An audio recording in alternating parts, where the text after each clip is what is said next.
Hello, my name is Evan Einhorn, and I'm the president and owner of Modern Home Lending. Today, we're going to be reviewing temporary buydowns for mortgages. We're going to talk about what they are, the different types, strategies to use them, and what the numbers actually look like. Just a quick disclosure before we get started. None of the rates are live. They're just there for example purposes so you can get a full picture. So first off, what is a temporary buydown? Temporary buydown is basically where you get a lower initial rate on your mortgage. This is unlike a permanent buydown where you have to pay more expensive discount points to get that lower rate. Depending on the temporary buydown, it can last 1, 2, or 3 years. Keep in mind, it's still a fixed rate. You're just getting that nice intro rate for 1, 2, or 3 years. So let's talk about the 4 different types of buydowns we have at Modern Home Lending. We have a 3-2-1, 1-1, 2-1, and a 1-0. To give you an idea, let's look at a true example. So let's say you have a 6% interest rate. So that's the rate you qualify for. And once the buy down is done, that's the rate you're going to end up at. With the 3-2-1, you basically get a rate of 3% lower for your first year. So you'll start at 3%. Second year will be 4, then 5, then finally, after a full 3 years, you'll end up at that full 6% interest rate if you still have the mortgage.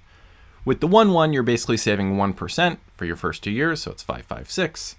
The 2-1 is the most common out there. You basically get a 2% lower rate for your first year, so you're going to go 4, 1% lower rate for your second year, so you're going to end up at 5, and then after a full 2 years, you'll end up at that 6%.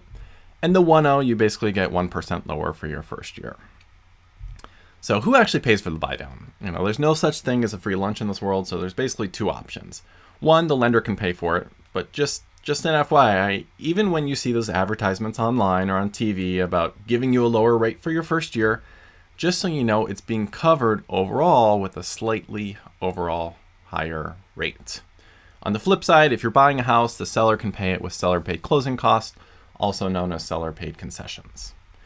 So let's give you a transparent example of what a few options might look like for a buyer using a lender-paid buydown. So let's say you qualify for a 6.75 rate, regular mortgage for the entire 30 years, you have the 6.75 the entire time. A 1-0 buydown might look like, hey, we're going to give you a 7% note rate, but for the first year, we'll give you a 6%. So basically, you're increasing your total rate of what you'll pay over the life of the loan, but a 6% rate for the first year. Similar with the 2-1 buydown, you're increasing that forever rate, if you want to call it that, the final note rate, the 7.375, but you'll get a rate 2% lower for your first year and then 1% lower for your second year, and you will pay some fees to get this. Reach out to us. We're more than happy to compare apples to apples, but there is a little smoke and mirrors in some of the advertisements out there with other lenders. Now, looking at a seller-paid buydown, so this is when the seller covers it with seller-paid closing costs, we'll look at the 2-1 buydown and actually look at what the payment difference ends up being. So at the 2-1 buydown, on this example, again, we'll use a 6.75 rate and just randomly chose a $400,000 loan. You'll get a 4.75 for your first year, saving $507 a month, and then a 5.75 for your second year, saving $260 a month. Over your first 2 years in that home, you'll actually save just over $9,200 in monthly payments. Now, again, this is a bit of a shell game. It's kind of like the seller is basically paying that $9,214 for you, but it's great because it allows you to get into that home with lower initial savings. But that $9,214 is exactly what it costs the seller and exactly how much you're going to save as a buyer. A couple more examples. Let's say you don't have a lot of seller-paid closing costs. You didn't quite get that much. You might have $6-7 grand. We are able to do a 1-1 or a 1-0 to basically still save you money, but maybe not quite as much as the 3-2-1 or 2-1 buydowns.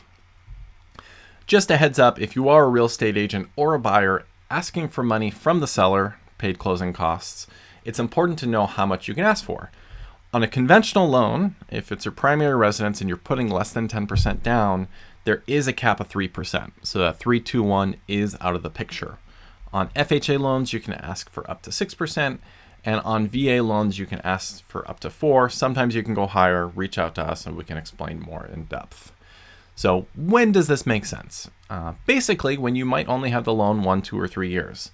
So if you think rates are going to drop, this is a great opportunity for you because you can enjoy the lower interest savings up front instead of over 30 years.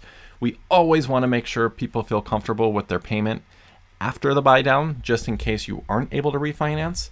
But when interest rates are higher, temporary buy downs are very popular because you're getting the lower initial rate, and we will always help make sure if you can refinance, we'll help you with that savings.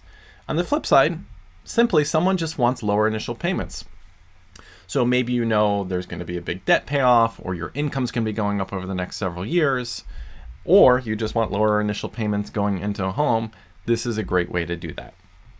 At the end of the day, we're here to help. So if you're a buyer, if you're a homeowner, if you're a real estate agent, we can run custom options for you. And if you're shopping out there, we'll run custom options and let you know what makes sense and what the cost of a buy down will be on that specific home. I appreciate your time today. Thanks for hopping on. Reach out, set a time, email, call us, and we'd be more than happy to help. Thank you.